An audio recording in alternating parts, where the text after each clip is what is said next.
Technology के दम पर शहर की क्षमता का विकास तो होना ही है, मगर क्या वो शहर शहर रह जाएगा? बहुत सारे सवाल हैं स्मार्ट सिटी को लेकर, राजनीतिक सवाल भी हैं और आर्थिक भी।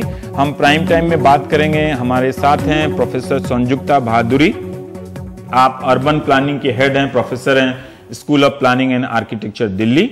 सुधीर कृष्णन जी हैं, फॉर्मर सेक्रेटरी हैं, पूर्व सचिव हैं मिनिस्ट्री ऑफ अर्बन डेवलपमेंट।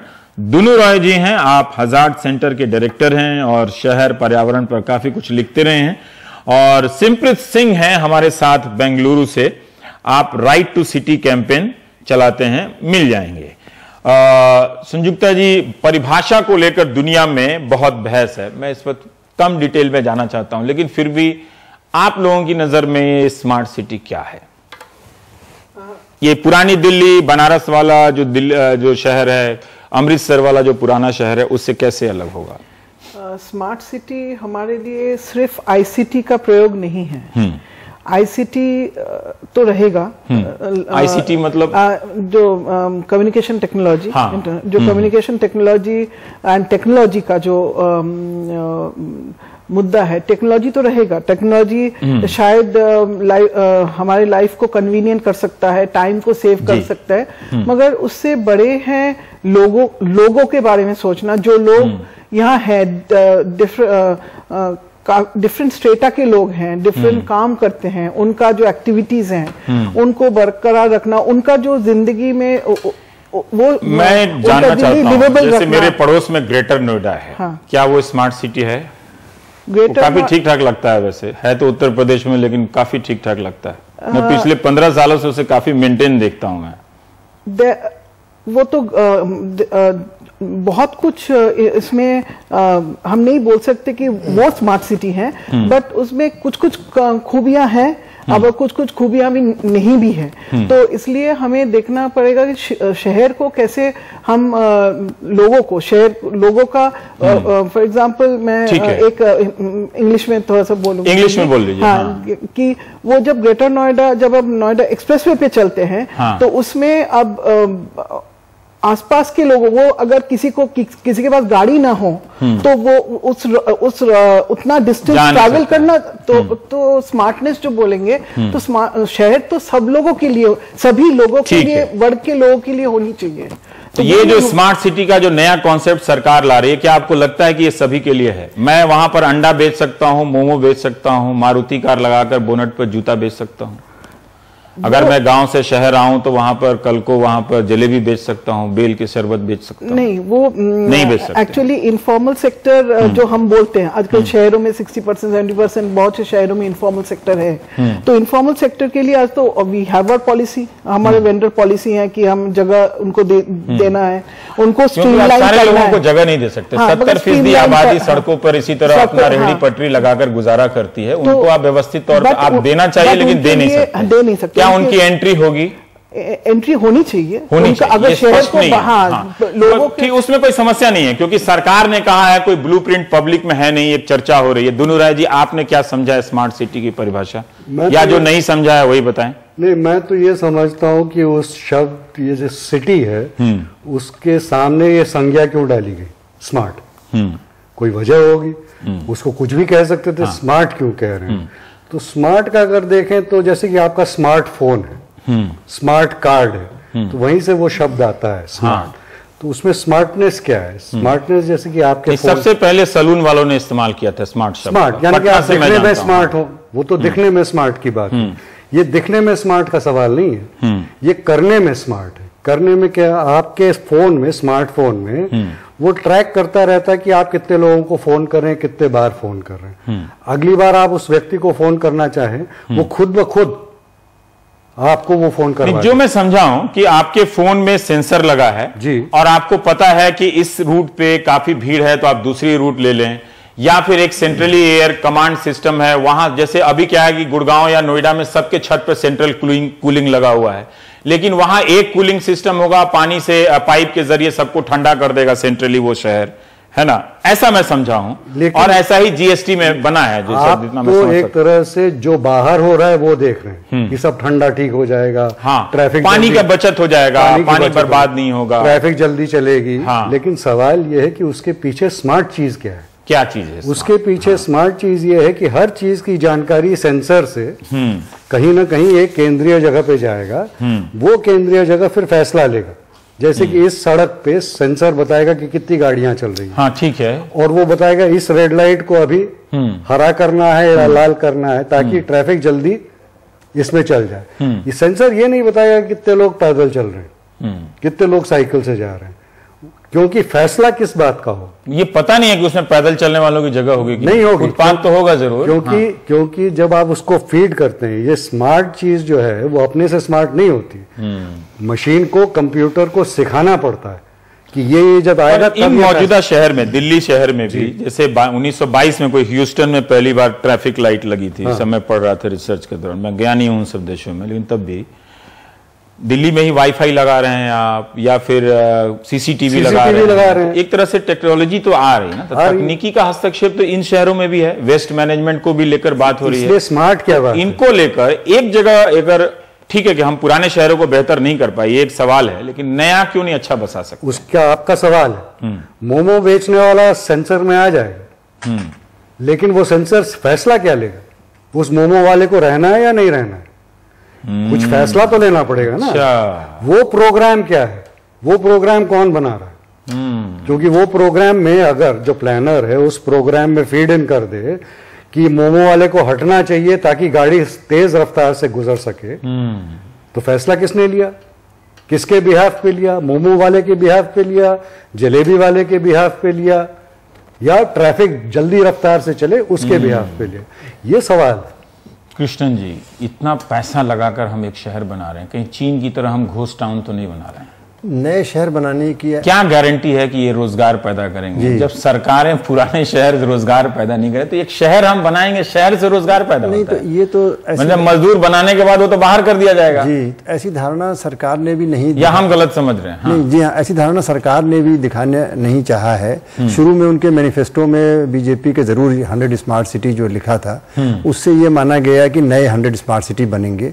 लेकिन ये पिछले 1 साल से जब इसमें मंथन चल रहा है, तो अब ये विचारधारा दिख रही है कि पुराने शहरों को भी तवज्जो दिया जाए। और देखिए ये भी है कि पुराने शहरों को इग्नोर करना तो बहुत बड़ी गलती होगी, क्योंकि स्मार्टनेस किसके लिए है? इंसान के लिए है, जनता के लिए है। वो जनता जो रह रही उसको छोड़ के नए बनाए तो क्या सब लोग वो छोड़ के चले जाएंगे? आपको 2 उदाहरण देता हूं मैं। एक उदाहरण है नया रायपुर का। नया रायपुर इतना खूबसूरत बना हुआ है, लेकिन कागज पे। जो वहां जाके देखे, जो कि मैंने 3 महीने पहले जाके देखा, अधिकारी वहां दिलो जान से उसको डेवलप करने में लगे हुए हैं और वो चाहते हैं कि वहां लोग आए। लेकिन वहां पे सरकार का, छत्तीसगढ़ सरकार का हेडक्वार्टर भी वहीं पर है। सब सुबह आते हैं पुराने रायपुर से, दिन भर काम किया और शाम को दिल नहीं लगता है उनका, लगना बड़ा मुश्किल है। और आपको देखूं कि इवन गांधीनगर जो कि बहुत सालों से बसा हुआ है, अगर गांधीनगर हम जाते हैं, हमारा अकेला नहीं, मैंने बहुतों से पूछा है, सनसेट के बाद, सूर्यास्त के बाद मन करता है कि अच्छा अब चलो अहमदाबाद चलते हैं। ये है। तो देखिए क्या है कि जहां पर लोग हैं, तरह से एक सांस्कृतिक टकराव भी होगा ना, उससे स्मार्ट शहर का नागरिक बनने में बड़ा मुश्किल है। नहीं, सांस्कृतिक के अलावा एक जनता की आवश्यकता की जरूरत है, जहां पर हम, अब जैसे मान लीजिए कि हम जब कहते हैं स्मार्ट कौन है, तो हम अपने ड्राइवर को भी स्मार्ट कहते हैं जो स्मार्ट है, और हम अपने क्लर्क को भी स्मार्ट कहते हैं, स्मार्ट है, चाय वाले को भी कहते हैं ये चाय वाला बड़ा स्मार्ट है। तो इसका मतलब ये निकला कि इंसान स्मार्ट हो सकता है हर तरह के, शहर नहीं हो सकता। इसी प्रकार से शहर भी, हर तरह के शहर स्मार्ट हो सकते हैं, छोटे शहर, बड़े शहर, पुराने शहर, नए शहर। पर एक जैसे एक तरह से शहर होना भी नहीं चाहिए, होना भी नहीं चाहिए। पर टेक्नोलॉजी का क्या करेंगे? ये आपके जीवन में तो आ ही रहा है। हमको अपने शहरों का वजूद जो है, उसकी जो पर्सनैलिटी है शहर की, उसको निखारना होगा स्मार्टनेस के। जैसे मान लीजिए कि वाराणसी शहर है, उसका एक अपना हिस्टोरिकल, एक रिलीजियस, उसका तो क्योटो वाले बना तो रहे हैं काशी तो को। अगर अब वो क्योटो वाले वाराणसी की आत्मा को समझ पाएंगे, ऐसी मैं आशा करता हूं। क्या उसका बैकग्राउंड था, वो समझ पाएंगे कि नहीं, ये देखना पड़ेगा। कोई शहर, 1 साल का काफी समय है आत्मा को समझने के लिए, समझ रहे होंगे। तो अब वो समझ के वाराणसी को, उसकी आत्मा को निखारना होगा, उसको नेस्तनाबूद करके। पर जो एक नया समय बन रहा है, ठीक है, पुराना और नए के उसमें तुलना कर सकते हैं, लेकिन जो नया बन रहा है वो आइडिया कैसा है? नहीं, जो नया बन रहा है उसको हमको देखना पड़ेगा सस्टेनेबल है है कि नहीं, यानी सब कुछ बना देंगे, लोग नहीं है तो फायदा किस बात का है। जैसे कहते हैं कि ऑपरेशन व सक्सेसफुल। आपने दुनिया में अभी ज्ञात अनुभव में कोई ऐसा शहर देखा कि जिसको जाके बना दिया जाए, वो मुंबई का विकल्प हो जाए? जैसे गुजरात का जो जीएसटी है वो कहा जा रहा है कि मुंबई का विकल्प है, वो तो अभी बन जाएगा। एक साल में नहीं, बसते बसते 8-10 साल तो किसी भी शहर को लगता है। मुंबई में ही नवी मुंबई एक अच्छा एग्जाम्पल है, जो नया शहर बना और लाइवली है, अच्छा बसा हुआ है, रिलेटिवली मैं कहूंगा। उसमें भी सुधार की जरूरत है लेकिन काफी बेहतर है वो। तो ऐसा नहीं है कि सारे नए शहर फेल्योर होंगे, लेकिन आपने खुद ही बहुत से एग्जाम्पल बताए हैं। दुनिया भर में ये चर्चा है कि नए शहर बनाना जो है ये उतना अच्छा इन्वेस्टमेंट का जरूरत नहीं है। हाँ, विकल्प नहीं है। पुराने शहर को सुंदर बनाना ज्यादा जरूरी है। मैम एक्चुअली वो देखिए, चाइना के एग्जाम्पल को लेना चाहिए। अगर हम गांव का गांव ढहा के स्ट्रक्चर कर दें तो 2-4 साल के लिए जीडीपी तो बूम हो जाएगा, बहुत लोगों को काम मिल जाएगा, लेकिन वो शहर तो खाली ही रहेगा। नहीं, शहर तो हम लोग जो इतना दिन हम लोग बोलते रहते हैं कि प्लानिंग, शहर, ये सारे लोगों के लिए, किसके लिए शहर बन रहे हैं? शहर तो लोगों के लिए ही बनेगा ना, कौन रहेगा वहाँ? शहर लोग रहेंगे। जी ने कहा कि सेंसर देख लेगा कि वहाँ अंडा बेचने वाला आ गया है, तो क्या वो अंडा बेचने वाले को जगह मिलेगा कि नहीं मिलेगा? कायदे से जो लोग विदेश घूम आए हैं वो अक्सर मुझे कहते हैं कि ये सब रेहड़ी पटरी पे लोग नहीं होना चाहिए हिंदुस्तान। लेकिन हिंदुस्तान तो हिंदुस्तान है ना, वो कहाँ रहेंगे? रेहड़ी पटरी पे नहीं रहेंगे तो किधर को रहेंगे? लोगों वो जो हम ये भी बोलते हैं, एक टर्म है इंक्लूसिव।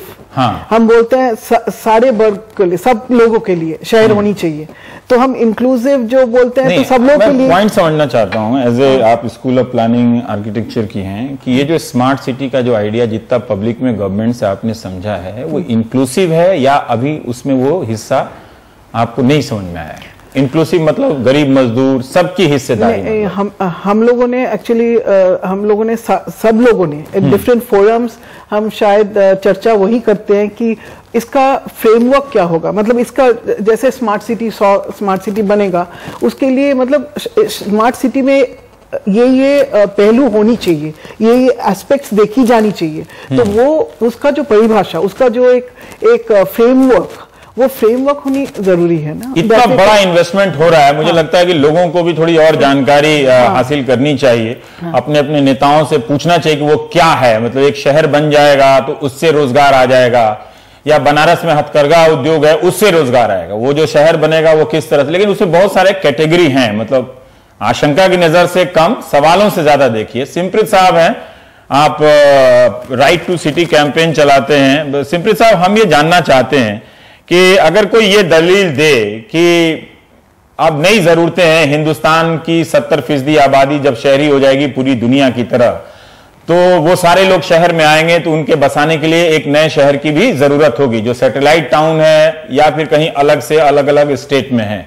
हालांकि ये मैं बार बार स्पष्ट कर रहा हूं कि विचारधारा या प्लान के तौर पर अभी भी लोगों के सामने स्पष्ट नहीं है।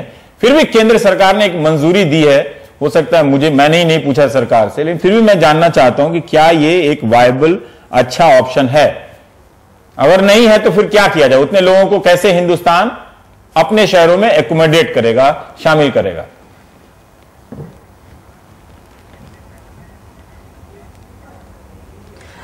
देखिए, सबसे पहले तो मैं ये कहना चाहूंगा कि ये जो धारणा एक बनाई जा रही है और एक जो माहौल बनाया जा रहा है कि 70% भारत जो है वो शहरी होने वाला है, तो ये बिल्कुल इसका कोई तथ्य नहीं है। आज भी आजादी से इतने साल के बावजूद भी आज तक सिर्फ हमारे 30% आबादी ही शहरी है। मतलब 60 साल से ज्यादा हो गए हैं और हमारी आबादी अभी भी 30% हो पाई।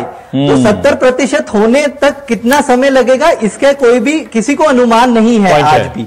तो एक जो चीज है नहीं है उसका हम एक तरह से हुआ दिखा रहे हैं कि शहरी होने वाला है, इसलिए आज 1 लाख करोड़ आप इधर दे दीजिए। तो सबसे पहले तो हमें यह सवाल उठाना चाहिए कि मैकिंजी ने रिपोर्ट दे दिया। मैकिंजी कौन होता है बताने वाला कि देश शहरी होगा या ग्रामीण रहेगा? तो ये सबसे पहले यही पर ही सवाल मुझे लगता है कि ये उठाना चाहिए कि ये 70% कौन बोल रहा है। ठीक है, हाँ। क्योंकि हमारा जो 2001 और 2011 की जो जनगणना है उसमें ये स्पष्ट आ रहा है कि जो हमारा जो रेट ऑफ ग्रोथ था, अर्बन ग्रोथ था, वो अभी कम हो रहा है पिछले जनगणना से। और दूसरी जो बात है कि जब हम स्मार्ट सिटी की बात कर रहे हैं कि मैं कहूं, मेरा मन ये कहता है कि अगर उन्होंने कहा होता कि समावेशी शहर, हाँ। कि हम समावेशी शहर बनाएंगे तो जरूर उनका हम स्वागत करते, क्योंकि जो लोग स्मार्ट नहीं है वो कहां जाएंगे, ये सवाल मेरे मन में हर रोज आ रहा है कि जो लोग स्मार्ट नहीं है उनके लिए क्या होगा। क्योंकि जैसे दुनू जी ने कहा है कि ये तो फिर उनका ही शहर है जिनके पास स्मार्टफोन है, जिसके पास स्मार्टफोन नहीं है वो पूरा ये जो तंत्र इसमें बिठाया जाएगा शहर में, उनके लिए क्या स्थान होगा। अभी जो गुजरात का जो एक मॉडल बोला जा रहा है उसमें जो गिफ्ट सिटी की बात की जा रही है, जिसका के जो उद्घाटन और जो नरेंद्र मोदी जी जब मुख्यमंत्री जी थे और IL&FS जो कंपनी है मुंबई की, उसके अंतर्गत जो बनाया गया है, उस पर वहां पर आप भी आज जाकर देखिए कि हजारों मजदूर उस शहर को बनाने में लगे हुए हैं, एक भी मजदूर का घर वहां उस शहर में नहीं बन रहा है। तो क्या यही मॉडल होने वाला है जो पूरे देश में किया जाएगा, ये जो हमारी सरकार को बताना चाहिए। और दूसरा जो सवाल कि 1 लाख करोड़ रुपया आप बोल रहे हैं कि इसमें लगेगा, लेकिन आज तक हमारा कोई प्लान नहीं है।